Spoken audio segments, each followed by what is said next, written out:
Welcome into another edition of the Q&A, Questions and Alcohol. And on this episode, we're going beyond Kentucky, although in a way it's kind of from Kentucky to a different place. It still has its roots in Kentucky. We're here joined by Seth Benhaim, founder of Broken Barrel Whiskey. Seth, welcome in. Thanks for having me. Appreciate it. Well, I appreciate you, hopping on here and chatting with us. And when I say it's an interesting thing that we go beyond Kentucky because you're out in the West Coast, but technically what goes in your product comes from Kentucky, and we'll touch on that here in a little bit, right? Definitely, yeah. I am here in Los Angeles this morning, so you can see behind me I got all the barrels. So we definitely have some stuff going on here in LA as well, but we'll get into that, I'm sure.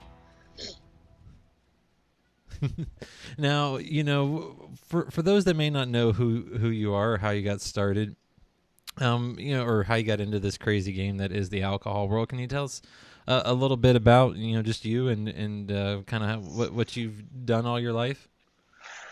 This has pretty much been since college, right? So I, 24, started Infuse Spirits, and we were a vodka company.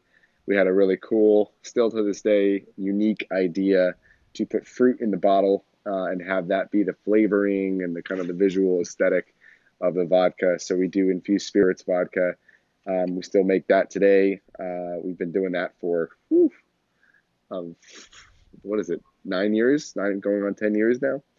And then we have our bourbon, our whiskey line, Broken Barrel Whiskey, which started, it trickled out in 2017. It took some shape and some form in 2018, and it got its name Broken Barrel officially in 2019, and then kind of moved home to Kentucky in 2020, got an entire brand refresh in 2021, which gave it the cool look and feel, labels, the new glass bottles, the new logos. That all happened in 2021. So here we are in early 2022, and we've got all kinds of crazy whiskey coming out. Every month we got something crazy coming out, whether it's a barrel pick or something we've had in our inventory that we finally felt was ready to release, or, something like that. So it's a lot of cool stuff happening over here for sure.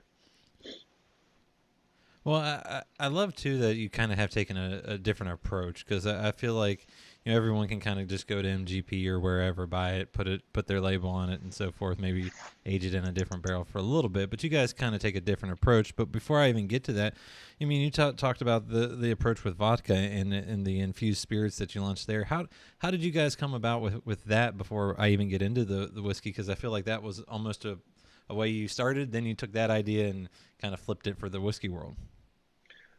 Yeah. Well, when we started, I had locked up a bunch of domain names like Infused Gin, Infused Rum, Infused Tequila, Infused Vodka, Infused Whiskey, Infused Bourbon. I bought them all up in the early days. I still have them today, actually. And so we had this concept that we were going to put all these ingredients and all these different alcohols and, create, this brand expansion that ends up on every aisle of every store shelf. And you'd have the fruit floating in the bottle. But when we got to whiskey right after vodka, which seemed like the next logical progression to do some infused whiskeys, we thought we'd infuse them with oak, but we quickly realized we didn't want to have anything floating in the bottle. I know there are brands that actually have gone and done that now, but I never wanted to get that phone call that, there's a splinter in someone's throat or something. So, it didn't really, something about it didn't feel right. So we ended up doing the oak staves in tanks. So we take aged bourbon, aged rye whiskey from a barrel, and to be bourbon has to be new charred oak and 51% corn and all that fun stuff. So we take bourbon, we dump it out, and then we would put broken barrel staves into it. And this differed from the vodka because the vodka is single bottle infusion. So you have these vodkas with fruit floating down, like around in the individual bottle. And that's how it comes on the shelf when you buy it in a grocery store or a liquor store. So it was a very different approach when we got over to whiskey to do it in a tank rather than a bottle. And I was going to say, when did you decide that it was the right time to go into the whiskey game? Because it seems like there's a lot of folks that have come that way now, but I mean, to go from vodkas to whiskeys, I mean, what made you go, okay, now's the time I want to do this and try something unique with it?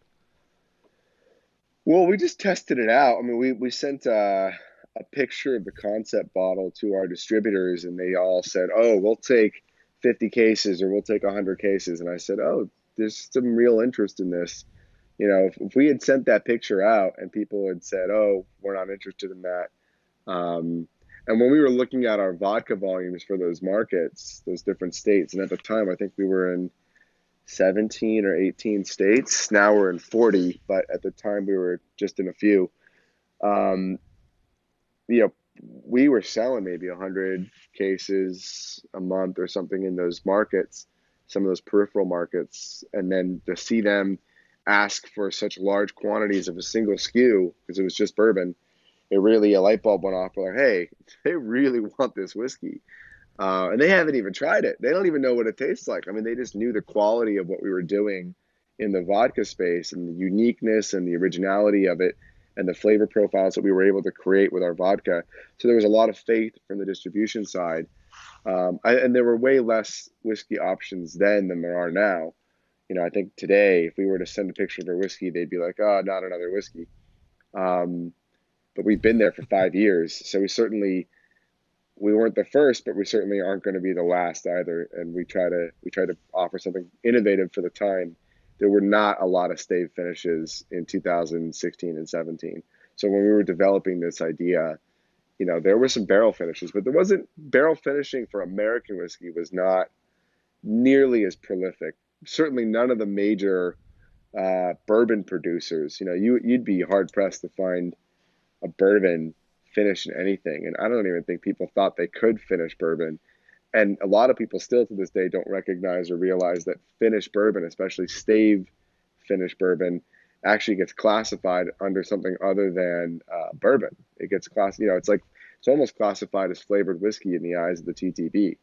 They don't allow you because it's just purity to bourbon, right? Bourbon's super pure and it's not supposed to be adulterated with any additives or flavors or coloring or those things. So when you start finishing these bourbons, um, especially with staves from multiple barrels, it's considered a flavor of sorts. We don't add any flavoring or artificial anything. All we do is dump the bourbon or the rye whiskey into a tank, and we take broken barrel staves, which go check out our Instagram. We're smashing barrels up with sledgehammers. It's kind of fun to watch and to see. And then we show you guys step by step how we do this here in LA and Kentucky, where we put those staves fully submerged like a French dip sandwich. We just put it right in there, fully submerged into the whiskey. And what happens is kind of magical. You have this interaction with the front of the staves, the back of the staves. You have all this oak surface area in contact with the whiskey, which has it certainly darkens the whiskey up. It unloads a lot of flavor really quickly. There's no science or technology from us involved in this. There's no pressure washing or artificial heating or anything like that.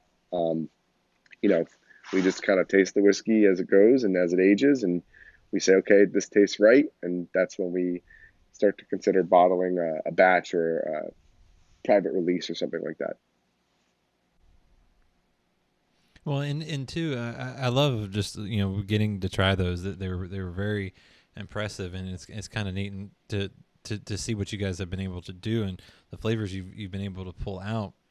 But before I even get into that, was it as simple as breaking barrels that you got the name, or was there a little more behind it in the broken barrel name? There's, I was, this is 2017. Yeah, I think it was 2016. We were kind of mulling around with the idea of whiskey, and from idea to coming out was probably 9 months or 12 months or something. So I think it was April of 17.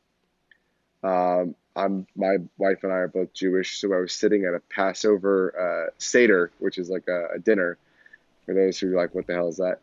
We're sitting at a Passover Seder, and I knew at this point, like it meant a lot to my wife. We were at her family friend's house. I could not pull my phone out, but this like lightning bolt hit me. I'm like, broken barrel, because we're breaking the barrels and we're gonna put them in the whiskey.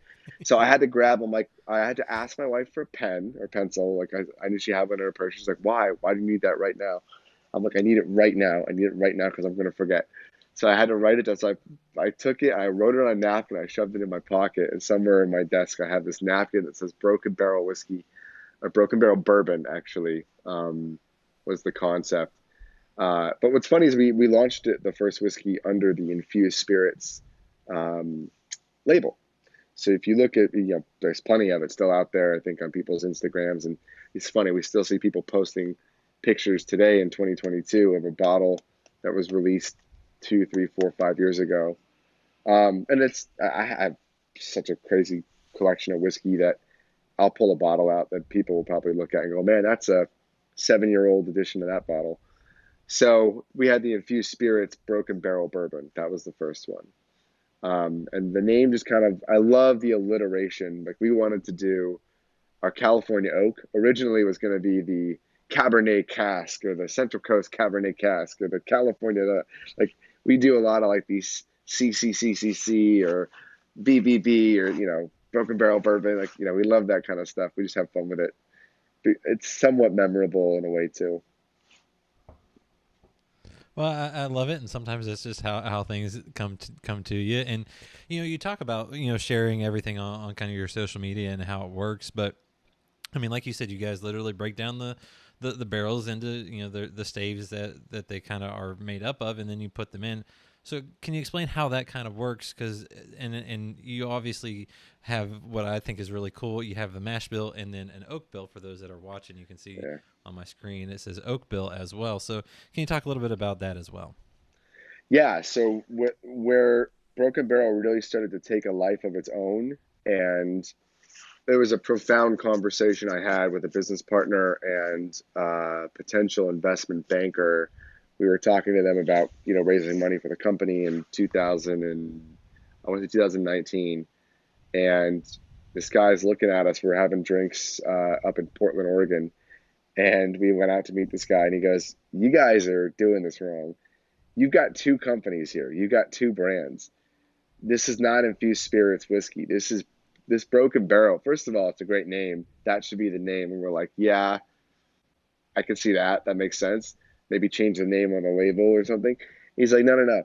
You've got two brands. You've got this single bottle infusion vodka bitters line that's fantastic. And then you've got this Broken Barrel bourbon thing. And there's this magic to it. It doesn't, like, you're not a distillery. You're not distilling your vodka, you're not distilling your whiskey. You're a process-based company. And we knew that from the get-go. Like, we're not running around going, we're from here. This is where our roots are. This is where our family's from. It's none of that. We're mad scientists. We're innovators. We're modern. I'm 33 at the time of this podcast. I'm not some guy with a lineage. My dad's a doctor. My parents don't drink alcohol. So there's none of this is like running through my blood from my family. I'm first generation getting into the spirits business. Now I hope my kids uh, maybe take an interest in this and can be a part of the family business one day. But this is fresh. This is a first generation thing for me and for my family. So we're coming at this, and we had this conversation. This guy's like, you got these two brands. So we very quickly realized, like, there's a value to not being complicit or reliant on your own stocks. Like, I could take Tennessee whiskey, California whiskey, Indiana whiskey, Kentucky whiskey, if I needed to, and break barrels and put it into that whiskey, and it would be ours. It would have what we ended up terming the oak bill. And so not only the ability to do whatever we wanted with whiskey from wherever we wanted, and vary it bottle to bottle, batch to batch by the types of broken barrels we were using, but then also to have that kind of infinite availability. Whatever we could get our hands on and afford and buy, that's what we could put out. So there's no ceiling really, truthfully, to what we can create or come out with, which is an investable sort of proposition, because usually it's your inventory times X amount of dollars, right? Uh, and then we have this concept, and then if we could figure out a name and a thing for it, a trademark, then you have this ability to really earmark stave finishing in a way that is so understandable. And I love Maker's Mark is probably the first real stave finish. The 46 stave that it's from ISC. They do the toasted barrel staves, and they're finishing staves. They're not actually from a used barrel. They're new barrels toasted in a certain way, different kinds of oak, different sort of treatments and seasoning and those things that they have a variety. And if you've ever seen like the Maker's Mark, they have we use X amount of this stave, X amount of that staves, and they count the staves or whatever, and they put them in the barrel. Very different than what we do, where we take used barrels that, from Scotland, from Portugal, from Japan, from Canada, from Mexico. I've got I've got barrels just over there that are from Mexico, Mexican wine barrels. So we're trying to do these different terroirs of where these oak barrels have spent time, the types of alcohols that were in them before, Canadian maple barrels, things like that. It starts to get really interesting, and it goes a little bit further than beyond, I think, what Maker's Mark has ever done. And then you have these complicated names Maker's Mark does, like RC6 or PR5, or like, what the hell does that all mean? And you can look it up, but I think the everyday consumer, which may not be the audience for that, it's just going to look at that and go, I don't sure I get what the hell this all means. We tried to simplify it. So people like the mash bill. They want to know what the intermediate to advanced whiskey drinkers want to know what's in the mash bill. They feel that it makes a tremendous amount of difference. Um, and in a lot of cases, it does. It certainly does. There's a lot of science behind that. I'm not trying to diminish mash bill at all. In fact, we think it's important. That's why we put it on the label. Complementary to that, these broken barrel stave ratios, similar to the grain ratios, are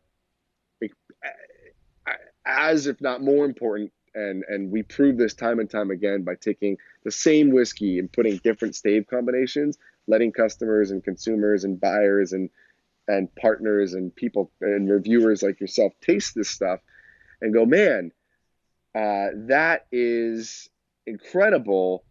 Why is this one so different than that one? It's the exact same whiskey in the exact same place. It's batched. It's not even single barrel, so it's not some kind of barrel variance from the barrel A and barrel B. It is the oak bill. And so we coined this term, trademarked this term, oak bill, because it literally goes hand in hand with the mash bill. It's exactly, the two are one and the same in that they're these compositions of what is making this whiskey this way.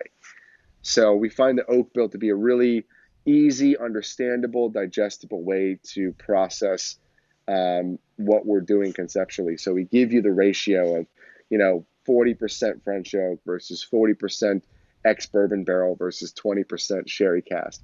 And that gives people a kind of concept of, okay, I get a little bit of fruit in here. Is that probably from the sherry? I get a little bit of that vanilla, probably from the French oak. I get a little bit of that toasted nuttiness going on, or that sweet candy corn flavor, these notes that you kind of start to pull out, like you were saying before, Jonathan. Those notes are fully attributable. We've kind of proven this, not scientifically through chemical analysis, but just through taking the same whiskey and doing Oak Bill 1, Oak Bill 2, Oak Bill 3, and then you taste them and you go, man, these couldn't be more dissimilar, but the whiskey is exactly the same.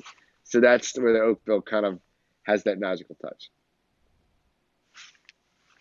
Well, and like you said, it is an important part of what you guys do, and it's a cool part of what you do. And I really enjoyed even just seeing it on the samples that I got. And you can see such a difference in what each one was. And we'll talk about your expressions that you have here in a second. But you guys are working with Green River Distilling out in Owensboro, Kentucky.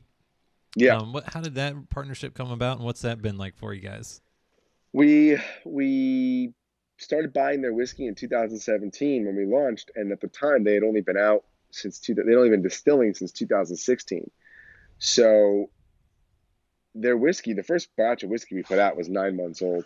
And, we did a lot with a little, young whiskey. We tried to really impart a lot of flavor and a lot of character into it with it being very, very young whiskey. And look, we're not the first. This, I can't. We have a distilling license, so I'll say distillery, but we really don't distill any whiskey, so it's kind of disingenuous on the whiskey front. I say we're really we're not the first craft spirits company to put out a 6, 9, 12, 18-month old whiskey, which is kind of what you would get from us circa 2017 and 18, when really, I mean, they really didn't have 2-year-old whiskey till late 18, and we were putting out whiskey 17, early 18, late 18, early 19. We had these batches of bourbon and rye coming out, and they were young, really young. Then we took a little bit of whiskey from MGP and tested our hand with that. Older whiskey, we had some 12-year and some 5-year, 4-year in the blend. We used some really young single malt whiskey and some really young wheat whiskey, which we bought a lot of at the time, and we're still slowly releasing. Some of that stuff is hitting 4-year now. And we did release a wheat whiskey out of LA called the Reckoner. We're releasing some of the malt whiskey under a name called the Fenwalker. And so if you look online, you'll see some of those coming out now, April 2022. But yeah, no, it's been a journey with Green River, getting older whiskey and changing, adding new products. We have our Reserve Oak series with them, which is all 2 to 3-year-old bourbons, finished in wild casks like port, stout, rum finish, peach brandy cask finish. So a lot of really fun, exciting products in the kind of the core lineup that we've done with Green River over the last 4.5 years. Well, like I said, what I was able to try, and I got to try 4 different ones. One being the rye, the Hearsay rye, which I think might have kind of been the star for me. But even the California oak was really unique, and to see how different that oak bill does to to the whiskey was pretty impressive, because it came out much sweeter, and like you guys say, it's kind of maybe the wine drinker's bourbon. And then just the Yeah. small batch and the cask strength were both just very solid as well. So can you talk a bit about those releases and how they're similar but also different at the same time? Yeah, the first is our small batch, 95 proof. Um, all 3 of our bourbons that you tried, that's the cask strength, the regular 95 proof, and then the sort of entry level wine finish, which is the California oak, which has that purple label. They're all 70% corn, 21% rye, 9% malted barley. They're all locally sourced grains from near and around Owensboro, Kentucky, which is a little further west than Louisville. Um, and kind of like due north of Nashville. I've flown into Nashville and Louisville to get to Owensboro. Very challenging to fly directly to Owensboro, but it can be done. I've picked up employees of Yes. mine. I picked up employees of mine at the airport in Owensboro, which is it's very small, um, but it's a great little town, and everyone there is super friendly, great barbecue. It's the barbecue capital of Kentucky. At least that's what a sign on the door of my hotel said. I've had great barbecue all over the state of Kentucky. So I can't really say one place is better than another. It's all pretty good to me. Um, but yeah, so the small batch 95 proof that you tried is finished with ex bourbon, uh, French oak, and sherry cask. Then you have the California oak, which is kind of like the younger brother there. This is, as you said, the wine drinker's bourbon. It is 80% Central Coast Cabernet out of Paso. We get red wine Cabernet barrels, and we send those out to Kentucky, where they're broken and then placed into the same exact bourbon you're trying on the 95 proof. So, there you're toggling these levers. You're toggling all wine, no sherry. French oak, no ex bourbon. 95 proof, 88 proof. So you're just basically taking the same whiskey and you're tweaking elements and components of sort of the finish, but it all started the same entry proof, same distillery, same warehouses, same time in the barrel before it left. So you have all of those components exactly the same until it comes to us, Broken Barrel, and what kind of barrels you're adding, water to bring it to a certain desired proof with that profile. And so we felt like you got more wine notes at the 88 proof. You could really pick up on the subtleties of that wine finish, that Cabernet. So you have those dark fruits, you have that sweet profile. It's dangerously drinkable. It kind of goes down easy on the California oak. I'd say the small batch has a lot more bite to it. It really lets you know it's there. It grips the tongue a little bit more and has a little bit more of that sort of, it has like some more baking notes to it. I think that the increase of the French oak, which is double the amount of French oak from California oak, the ex-bourbon gives you a lot more caramel, a lot more vanilla flavor. The sherry cask brings in kind of that finishing sweetness. It really contributes, in my opinion, more towards the finish than the front end for the sherry, and the nose as well, the profile. But there's also this candy corn-like sweetness that I love in the small batch. It's kind of there on the cask strength, but dominated by some other flavors. And then you have that sort of that like this birthday cake batter or that cake battery sort of sweetness too. If you ever have like, the cake batter ice creams and whatnot, there's that really great flavor in both the small batch and the cask strength bourbons. And as you said it, the Heresy Rye is, it's that monster workhorse whiskey. It's 105 proof, great rye spice. It is a 95.5 Kentucky straight rye whiskey. So it is not from MGP, which is unique. I mean, you get a lot of 95.5s, and I would say 95% of those are from MGP. So to have a 95.5 made at a different site by a different person with different grain sources, it is, Owensboro is a little bit like 3.5 hours or so from Lawrenceburg, Indiana. So you're not getting the same quite inputs or even the same environmental or external kind of temperatures and those things. It's a little different, right? It just is a little different. Not wildly different like California versus Kentucky, but certainly different. So we've got some of that 95.5 here in our warehouse in LA aging. We've got it in 15-gallon barrels that we're fucking around with. And am I allowed to cuss on here? Sorry. I'm just throwing out F-bombs. We talk about alcohol, so yeah, I mean, you got to be of age. So 21. Yeah, sorry. So, we got some little mini barrels. So I can probably. Can I turn the camera around on here? I don't know if I can. I think so. I don't think it lets me, but we'll find out. Well, it's not. Yeah, not, I think right in front of me, I've got a stack we've got 4 15-gallon rye barrels. I've got some 53-gallon new charred oak. So we actually have some rebarreling here for some whiskeys we wanted to do a little older options for some single barrel picks. So we brought some of the 95.5 Owensboro, Kentucky rye here to LA to mess around with. Just number one, temperature. We're only 15 miles from the ocean, so very different climate. Number one than Kentucky. We expect to see our ABVs go up a little bit actually here, so we may see some of that 105 jump to 110, 115 even, depending on how long we leave it here. And then, I mean, the Heresy Rye is, like you said, I think it is my favorite. It might be. It may just be.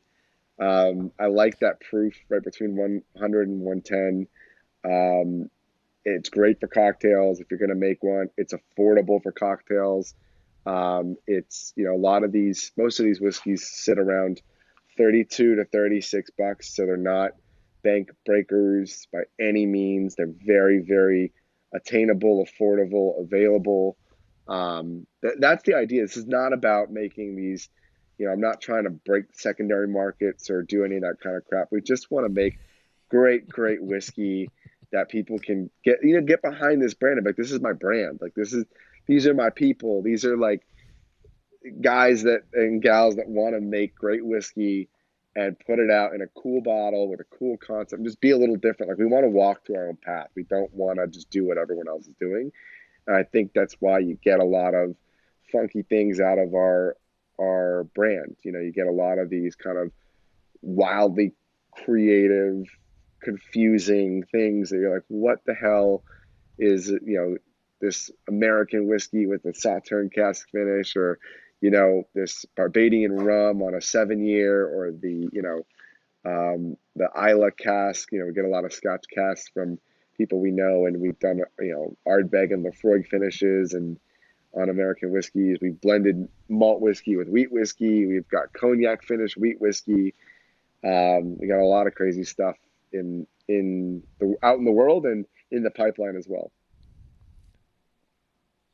Well, I also feel like too, when you're kind of your own, small operation, you don't have to work your way up and ask for permission to do things. You go, hey, we're doing No. this, and let's see what happens. And to me, that's where a lot of the creativity comes with the smaller brands. And I really, like I said, I love what you guys are doing, because that rye is wonderful.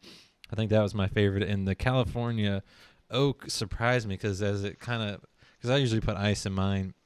And by the end, when the ice kind of had melted, it had come almost to a whole new flavor, and even more of those fruit forward type flavors came out for me. And I Sure. really enjoyed that as well. And both of the other ones are very solid, and not disparaging them in the least, but those two stood out to me. And you talk about the affordability, which I love, because anymore it seems like the price isn't coming down; it's getting getting exponentially more for basically the same. And I love that that what you guys are doing is good price point and a great product. And where can folks find Broken Barrel these days? Certainly, being in California, we have a lot of retailers here that ship to most states. I know Kentucky has some e-commerce now going, and you can certainly find it. I mean, I don't know where the listeners are predominantly, but we're out there in Total Wine. We're here in California. We're in our California Oak, as you just mentioned, is in Albertsons, Vaughn's Pavilions. We're with Bevmo, California. We've got our rye whiskey. We've got some really cool reserve oak whiskeys. We have great online partners like Flaviar.com, and we have oak.net, and there's so many. I mean, it's hard to keep track of them all. And honestly, every time I type in Broken Barrel on Google, I'm finding new. Caskers.com is a great one. If you ever shopped at Caskers, we're going to have some products going out to um, sharedpoor.com, and so many. I mean, if you Google it, I'm sure your Wi-Fi service or whatnot will figure out where you are and which one's closest to you, and all that good stuff. But unfortunately, we do not have a store finder for our whiskey, only our vodka. We weren't able to set that up exactly, so we're working on it. We'll try to get that up and running. But right now, yeah, definitely use the internet. Call stores ahead of time. Ask them what they have. If there's a specific bottle you're looking for, you can always reach out to us directly, and we will help you find what you need. That is our mission, is to make sure. And we do have a few limited edition releases actually available from our own site through our own online gift shop. So we do have a couple bottles of at the time of this recording, we have a couple bottles of various things available on brokenbarrelwhiskey.com. Great shirts. Sometimes we have glassware. You just got whatever's there when you check it out is what's there. So, oh, I think I froze there. I was gonna say, anyone in Southern California, come visit us for a tasting in downtown Los Angeles if you get a chance. We will definitely take care of you. Small groups are welcome, of course. We have a 3,000 square foot tasting room here, which is way more than we need, but we have it for now. So let's use it. Let's get people out here and make an appointment. Monday through Friday, we are open to the public. So. Well, Seth, I appreciate you sharing your story, your whiskey. You're making some good things, and I really appreciate the time. Well, thank you so much, Jonathan. I appreciate you being on the show, and good timing because I think my AirPods are about to die. So it works great.